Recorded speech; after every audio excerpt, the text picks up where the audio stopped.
Welcome to Srinagu vlogs. మేడారానికి సంబంధించిన short videos అన్నీ పెట్టాను. ఇది లాంగ్ వీడియో, దీన్ని కూడా చూడండి. ఇలా రోడ్డు వెంట అటు సైడ్ ఇటు సైడ్ ఉన్న షాప్స్ని చూస్తుంటే జాతర ఫీలింగ్ బాగా వస్తుందన్నమాట. మేడారం జాతరలో ముఖ్యంగా మనకి ఇక్కడ కనిపించేది ఏంటంటే నాన్ వెజ్ ఒకటి కనిపిస్తుంది, ఇంకొకటి బెల్లం. అమ్మవారికి బెల్లాన్ని బంగారంగా సమర్పిస్తూ ఉంటారు మొక్కుబడి చేసుకున్న వాళ్ళు. తర్వాత నాన్ వెజ్ అంటే కోళ్ళు, మేకలు ఇవి కూడా అమ్మవారికి సమర్పిస్తూ ఉంటారు. మనకి ఎక్కువగా ఈ జాతర మేడారం జాతరకి వెళ్ళినప్పుడు ఇవి ఎక్కువగా కనిపిస్తుంటాయి రోడ్డు పక్కన షాప్స్లో.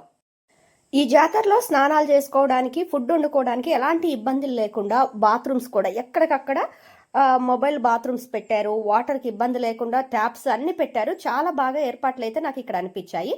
ట్రాఫిక్ మాత్రం చాలా హెవీగా అనిపించింది అనమాట. మేము సెకండ్ డే వెళ్ళాం కాబట్టి ఆ రోజు కాస్త బెటర్గానే ఉండింది. తర్వాత జాతర అయిపోయినాక జాతర లాస్ట్ డే మాత్రం కాలు తీసి కాలు పెట్టలేనంతగా ఉందంట. అంటే 4 కిలోమీటర్స్ రావడానికి 5 గంటలు టైం పట్టిందని అక్కడికి వెళ్ళొచ్చిన వాళ్ళు చెప్పారనమాట, ఆ టైంలో వెళ్ళిన వాళ్ళు.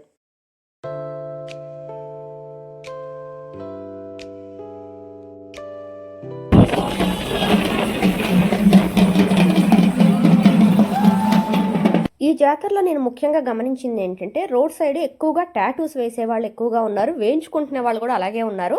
ఇలా జాతరలప్పుడు టాటూస్ వేయించుకునేటప్పుడు కాస్త జాగ్రత్తగా ఉండండి. ఎందుకంటే ఒకళ్ళకి వేసిన నీడిల్నే రిపీట్గా వాడుతూ ఉంటారు. దానివల్ల కొంచెం ఇన్ఫెక్షన్స్, హెల్త్ ఇష్యూస్ వచ్చే అవకాశం ఉంటుంది. కాబట్టి జాతరలకు వెళ్ళినప్పుడు టాటూస్ వేయించుకునేటప్పుడు కాస్త జాగ్రత్తగా ఉండండి.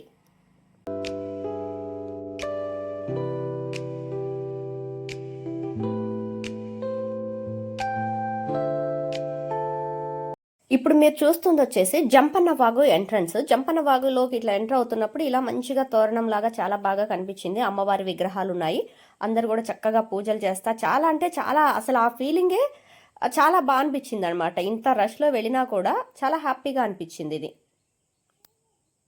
లక్షలాది మంది భక్తులు వస్తున్నారు కాబట్టి ఎక్కడికక్కడ కూడా మైక్స్లో అనౌన్స్మెంట్ ఇస్తూ ఉన్నారు. తప్పుపైన వాళ్ళ గురించి, ఏ రూట్కి ఎట్లా వెళ్ళాలి, ఎక్కడ జామ్ ఎక్కువగా ఉండింది, ఎక్కడ ఎట్లా వెళ్ళాలి అని చెప్పేసి తప్పిపోయిన వాళ్ళ గురించి మాత్రం ఎప్పటికప్పుడు ఇన్ఫర్మేషన్ ఇస్తూ ఉన్నారు. ఎక్కడికి వచ్చి కలుసుకోవాలనే ఇన్ఫర్మేషన్ మాత్రం ఇస్తున్నారు.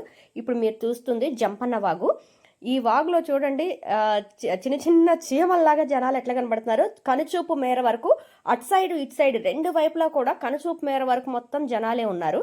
వీళ్ళు వచ్చేసి ఇది వచ్చేసి మన గిరిజన సాంప్రదాయమైన ఫెస్టివల్ కదా.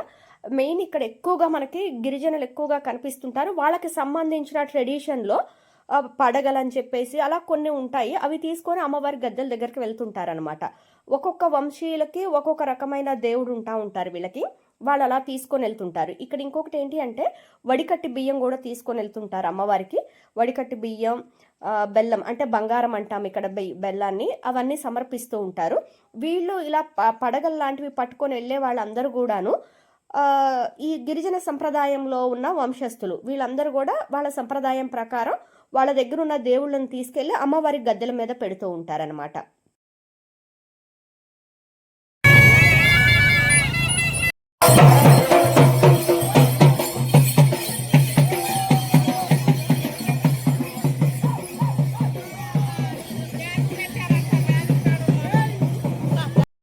ఇప్పుడు ఇక్కడ మీరు శిలాతోరణం చూస్తున్నారు కదా, అవి రీసెంట్గా కట్టారనమాట. ఆ శిలాతోరణాల మీద అమ్మవారికి సంబంధించిన చరిత్ర దాని గురించి ఇక్కడ మనకి చూపిస్తూ ఉన్నారు. అయితే అక్కడ దగ్గరికి వెళ్ళి వాటిని తీసుకుందామనడానికి వీలు లేదు, ఎందుకంటే అంత రష్గా ఉండింది. వెళ్ళడానికి కూడా మాకు అవకాశం లేకపోయింది. అందుకని మేము అంత దగ్గరగా వెళ్ళలేకపోయాం అనమాట. అంటే తీసుకోవడానికి వీలు అవ్వలేదు వీడియోని. అయితే ఇక్కడ మనకి ఇంతకుముందు గద్దెల చుట్టూ చిన్న గ్రిల్ ఉండేది, ఇనుప గ్రిల్. ఇప్పుడు దాన్ని తీసేసి కొంచెం ఎక్స్టెండ్ చేసి పెద్దగా కట్టారు. చుట్టూ శిలాతోరణం కట్టారనమాట. ఇప్పుడు మీరు చూస్తుంది సమ్మక్క గద్దె. అక్కడ చూసారు కదా, క్లోజ్లా చూస్తే అమ్మవారు కనిపిస్తూ ఉంటారు. ఆ లోపల ఉన్న మనుషులు ఏంటి అంటే అమ్మవారికి బెల్లము, బియ్యం సమర్పిస్తూ ఉంటారు కదా. ఇప్పుడు ఈ కంచె వేశారు కాబట్టి భక్తులందరూ ఈ బయట నుంచే వెళ్తున్నారనమాట. ఈ గ్రిల్స్కి ఇటు సైడ్ నుంచి అమ్మవారికి సమర్పించాలనుకుంటున్న బెల్లాన్ని చిన్న చిన్న అయితేనేమో లోపలికి ఇట్లా ఇసిరేస్తున్నారు. అక్కడ వాళ్ళంతా అదంతా క్లీన్ చేయడానికి దానికి ఉన్నారు కాబట్టి వాళ్ళ తలలకు దెబ్బలు తగ్గుతున్నాయని హెల్మెట్ కూడా ఇచ్చారు.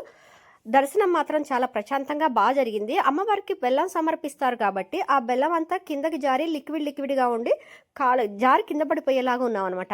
వన్స్ అంత రష్లో కాలు జారి కింద పడినా, ఆ తోపులాట్లో కింద పడినా ప్రాణాలు పోయేంత రష్గా ఉండిందనమాట. జాగ్రత్తగా నడుచుకుంటా మొత్తానికైతే అమ్మవారి దర్శనం చేసుకొని నేను మా హస్బెండ్ బయటకు వచ్చేసాము. ఎవరైనా సరే కంపల్సరీగా చూడాల్సిన ప్లేస్లో ఈ మేడారం సమ్మక్క సారక్క జాతర కూడా ఉంటుంది. మీకు వీలైనప్పుడు మీరు కూడా ఎవరైనా వెళ్ళి చూడడానికి బాగుంటుంది. ఈ మేడారం చుట్టుపక్కల ప్రాంతాల్లో రామప్ప, లక్నవరం ఇవన్నీ కూడా ఉంటాయి కాబట్టి ఒకసారి వరంగల్ ట్రిప్ పెట్టుకున్నప్పుడు ఇవన్నీ చూసుకోవడానికి సరిపోతుందనమాట. Please like, share, subscribe my channel.